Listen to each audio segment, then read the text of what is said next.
Good evening, friends. Today we will continue our previous videos chapter of the class 8 NCRT book. It so happens, first chapter, how the camel got his hump. So let's go to the second part where we would continue. I hope that you would have answered the comprehension checks questions after the conversation in the previous video. Now let's begin towards the second part. The jinn rolled himself up in his dust cloak and took a walk across the desert and found the camel looking at his own reflection in a pool of water. My friend, said the jinn, what's this I hear of your doing no work? The jinn sat down with his chin in his hand while the camel looked at his own reflection in the pool of water. You have given the three extra work ever since Monday morning, all on account of your idleness, said the jinn. And he went on thinking with his chin in his hand. This means that, friends, the jinn, after talking to the three animals, the horse, the ox, and the dog, he went in his dust cloud in search of the camel. And as he was walking, he saw the camel looking at his own reflection in a pool of water.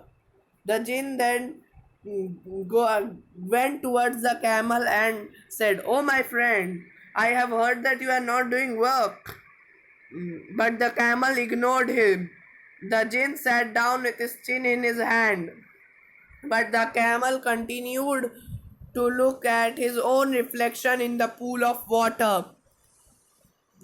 The jinn then said that you have been given three extra work ever since Monday, and all of them were on your account of idleness. And he went thinking with his chin in his hand. Let's go forward.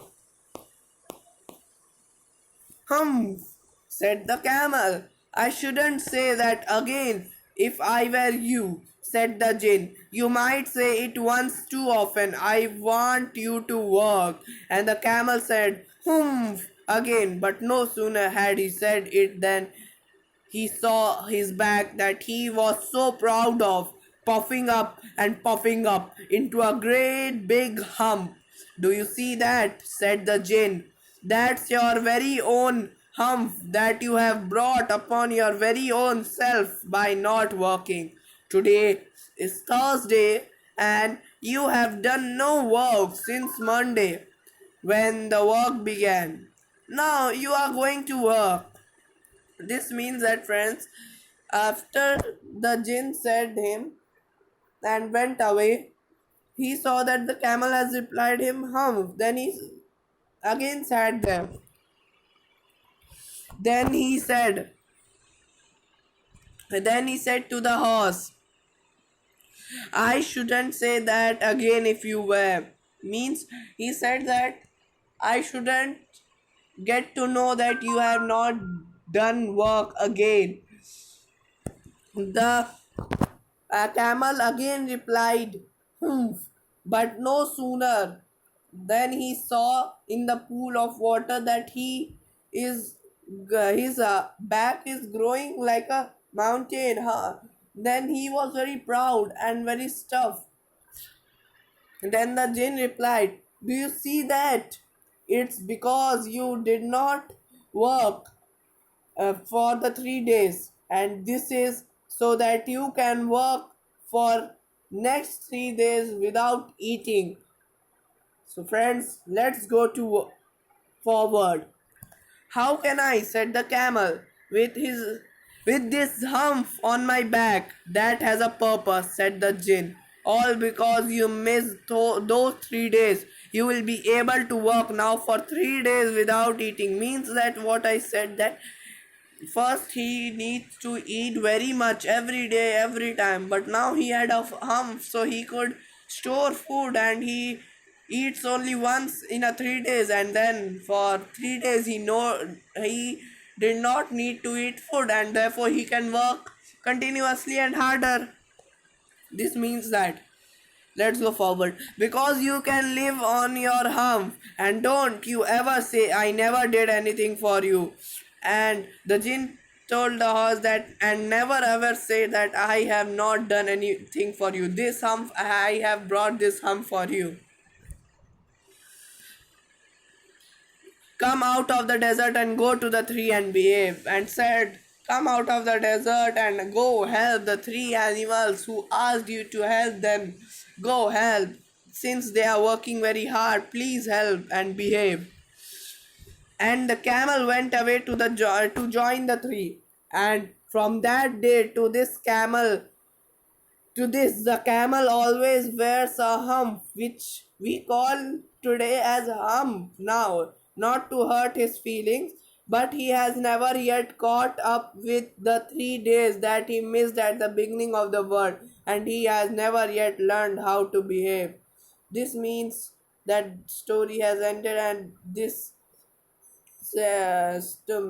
paragraph means that then the camel went to join the tree, and from that day the camel also wears a hump, but he has never caught up with the 3 days that he missed at the beginning of the world, and he has never yet behaved properly and never learned to behave properly. This story was by Rudyard Kipling. I hope that from our conversation you would be able to answer the comprehension checks questions and the questions given in exercises. Now let's take a look on the summary of the chapter. Okay, so summary here is that, first point, the world has just begun and the animals were working for humans. Okay. Second, there was one lazy animal that did nothing and said nothing but humph. It refers to the camel. Okay. Third, even the clever jinn was at his wits end. Okay.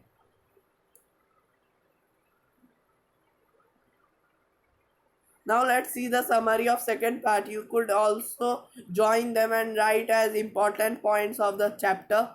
Let's go here. Point number 4. The jinn demonstrated with the camel, who said humph. The camel's beautiful back suddenly grew a lump, which was the camel's hump. Okay, this was fifth point I forgot to tell. So its meaning is clear. We have learned the whole chapter.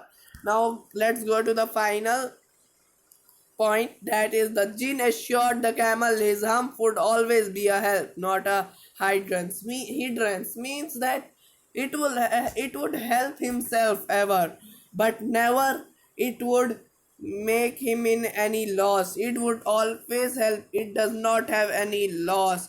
Okay friends, thank you for today's video.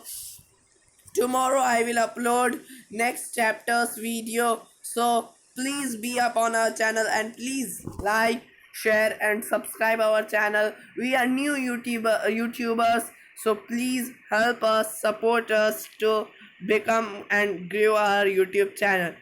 Thank you friends. Let's meet in next part. Let's meet in next chapter. Thank you. Goodbye.